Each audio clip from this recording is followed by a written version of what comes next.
O que é a Ciranda de Juristas Populares?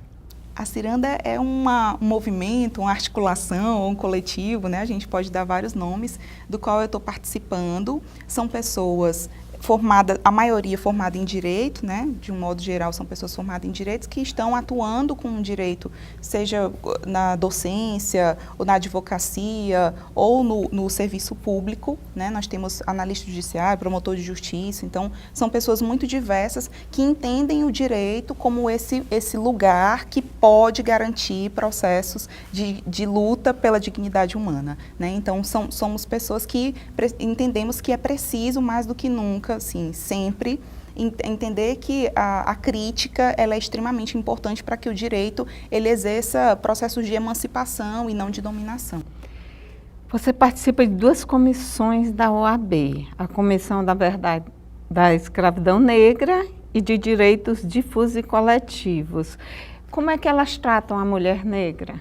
Então, acho que as comissões, elas têm como objetivo tratar a mulher negra com muita atenção.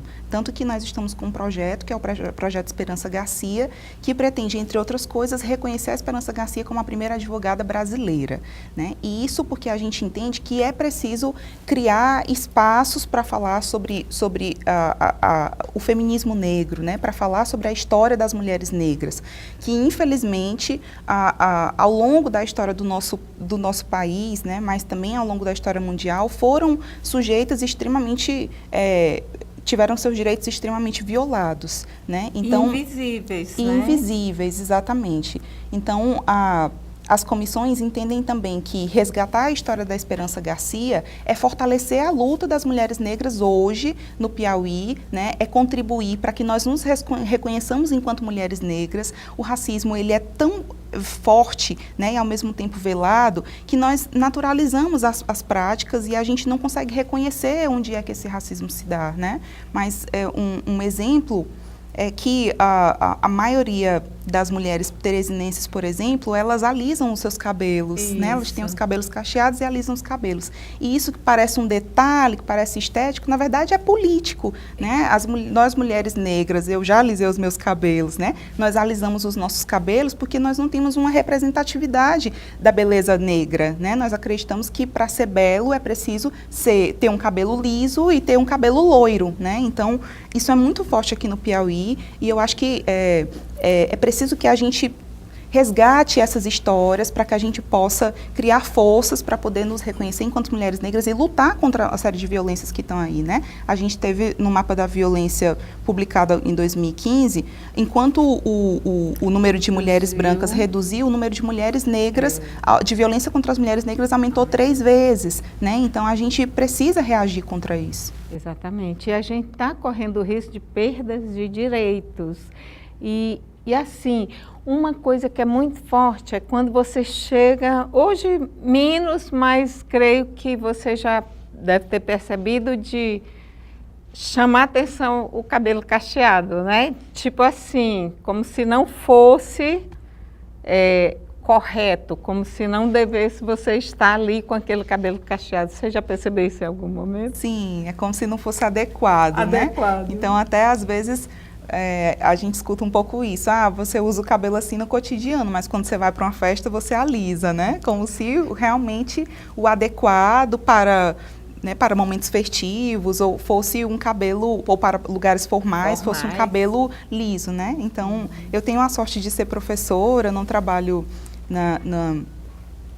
no judiciário, por exemplo, né, mas escuto muitos relatos de amigas que são advogadas ou que trabalham nos tribunais de justiça, no Ministério Público, né, ou em lugares assim mais formais, e elas têm uma dificuldade muito grande, né, em assumirem os seus cachos, porque enfrentam um preconceito, né, e um racismo muito grande. Quando a gente fala do empoderamento, que é exatamente você se descobrir capaz de lutar e ir vencendo cada momento as barreiras e construindo um mundo melhor. Exatamente. Como é que é a sua vida? Acho que a Andréa vive do sonho, né? Eu tenho muita fé no sonho, eu acho que isso é uma característica minha. e eu vivo sonhando, né, e lutando para inventar novas formas de vida, né, novas formas de vida que sejam mais amorosas, que sejam mais sensíveis, que sejam mais acolhedoras, que sejam mais livres, né, que sejam mais encantadas. Então eu adoro um poeta chamado Manuel de Barros, e ele diz que a gente precisa desaprender 8 horas por dia, né? E eu vivo nesse processo de desaprender 8 horas por dia para, quem sabe, fazer desse mundo um mundo melhor, né? Um mundo mais amoroso. Muito obrigada, Andréa. Isso. Eu vou conversar agora com Francisca Nascimento, a Chiquinha, uma mulher empoderada. Chiquinha é pedagoga, tem a dissertação de mestrado sobre autoestima de alunos e alunas negros e negras. E nós vamos falar sobre isso.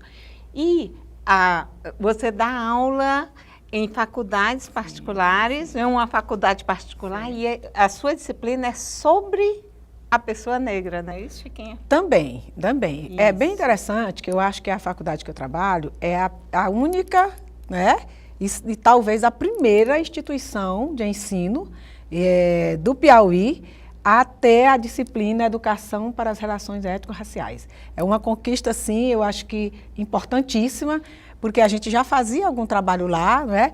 E também a própria questão do interesse da instituição de implementar a Lei 10.639. Então, como a gente já fazia, desenvolvia esse trabalho, e a instituição viu a necessidade de implementação da Lei 10.639, né? Então, eu acho que casou uma coisa com a outra, e a instituição incluiu no currículo oficial do curso de Engenharia Elétrica, Engenharia Civil, do curso de Engenharia Elétrica, Engenharia Civil e Pedagogia. Teve jornalismo também, né? No de jornalismo teve... Não, no jornalismo a gente trabalhava cultura brasileira no geral, aí a gente incluía a questão da questão étnico-racial. Mas no tempo do curso de jornalismo lá, ainda não tinha essa disciplina, né? Mas a intenção é até ampliar para outros cursos também, né? Como serviço social, educação física, outros cursos que têm a ver também com o debate da questão racial. É muito importante. E como você percebe a recepção dos alunos e alunas quando você está falando da cultura negra? Foi muito interessante, porque eu sou pedagoga, não é? Trabalhei muito tempo em escola pública, com criança e adolescente, e na faculdade eu dava aula sempre em curso mais dirigido às questões humanas e sociais. Dei aula no curso de jornalismo, pedagogia, serviço social, tal, não é? Mas aí a disciplina começou no curso de engenharia civil e engenharia elétrica. E para mim foi um grande desafio. A maioria de homens, né, no curso? 95% homens. A sala de 58 tem 8 meninas, 50 homens, né?